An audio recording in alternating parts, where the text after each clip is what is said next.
अनुप्रिया, उसके बाद आ रहा हूं मैं आपके पास आनंद दुबे और अनुपम। अनुप्रिया, ये बटेंगे तो कटेंगे, प्रदीप भंडारी जो उसका स्पष्टीकरण दे रहे हैं वो सही है क्या?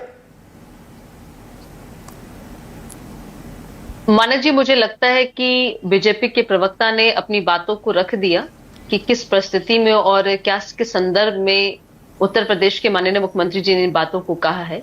लेकिन एक बात तो सच्चाई है ना मानक जी, कि हमारा जो देश जो बहुभाषीय है, बहुधार्मिक है, बहुजातीय है, ये तो पहले से ही बटा है।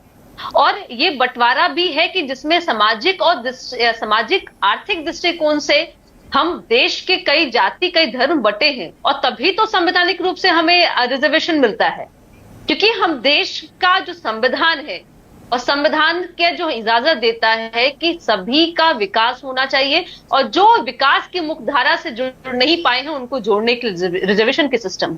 आज बैठ के यहाँ सपा के प्रवक्ता और कांग्रेस के प्रवक्ता कह रहे हैं कि भाई खेला तब शुरू होगा जब जाति आधारित गणना की रिपोर्ट आ जाएंगे। आपको भी मौका मिला था।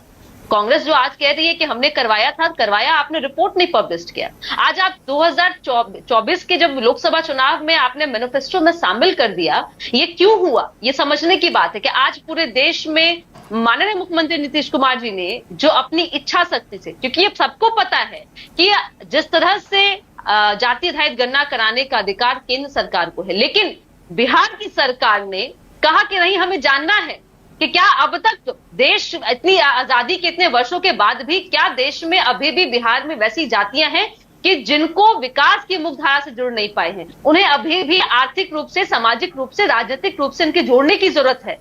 माननीय मुख्यमंत्री जी ने अपने अब तक प्रयास से कराया भी, और रिपोर्ट के पब्लिश करने के बाद में ये इच्छा शक्ति थी कि हमने रिजर्वेशन के सिस्टम हमने बढ़ोतरी भी की। लेकिन आज दुख जरूर है कि कुछ हमारे ही देश में लोग, कुछ वैसे लोग जो कि इसको सिर्फ और सिर्फ राजनीतिक मुद्दा बनाए रखना चाहते हैं, जिनकी मंशा कभी नहीं होती है।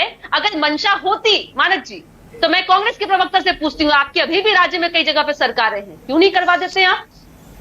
बिहार सरकार से आप सीख लीजिए, यहां जब जरूरत अच्छा, पड़ी Anupriya one second. Okay Anupriya, one second. Anupriya, मैं आपकी बात समझ नहीं पा रहा हूं। मैंने कोशिश की, मुझे समझ नहीं आया आपका स्टैंड, अभी भी मैं समझ नहीं पाया। योगी जी कहते हैं बटेंगे तो कटेंगे, इस पर सीधा सीधा बताइए ना, आपका स्टैंड क्या है?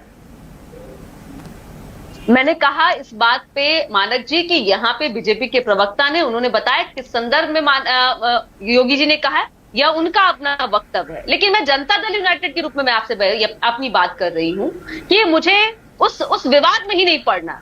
लेकिन सच्चाई तो यह मैं पूछती हूँ ना कि क्या देश सच में नहीं बटा है क्या?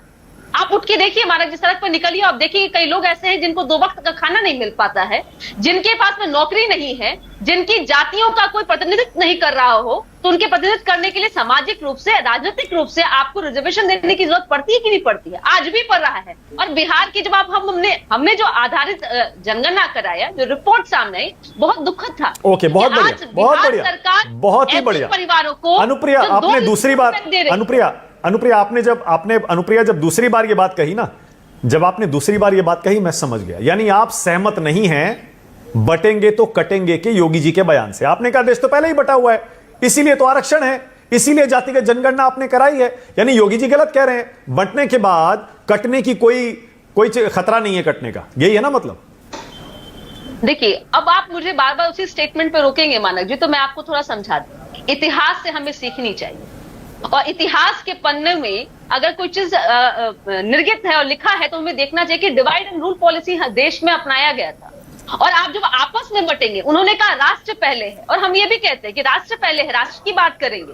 आप जब जाति धर्म में बांटने की बात नहीं हो रही है, जब आप अपने देश में ही आप सुरक्षित नहीं हो पाएंगे, देश में ही आपको भोजन नहीं मिल पाएगा, और देश में ही आप पिछड़े रहेंगे, तो हम बटे तो जरूर है ना, और संवैधानिक रूप से बटे हुए हैं। मैं फिर वही कह रही हूँ।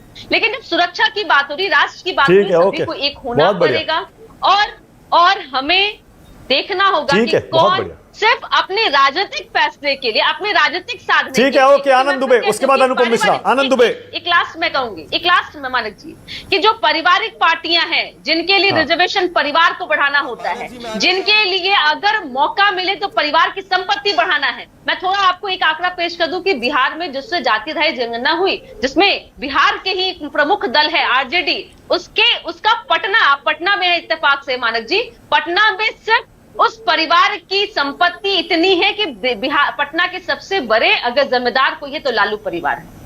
क्या उनका इतिहास था? साइकिल से चले आते थे अच्छा ठीक है, ओके, बिहार ऑलराइट। की आनंद दुबे, बिहार की राजनीति आनंद दुबे, आनंद दुबे, ये तो आपकी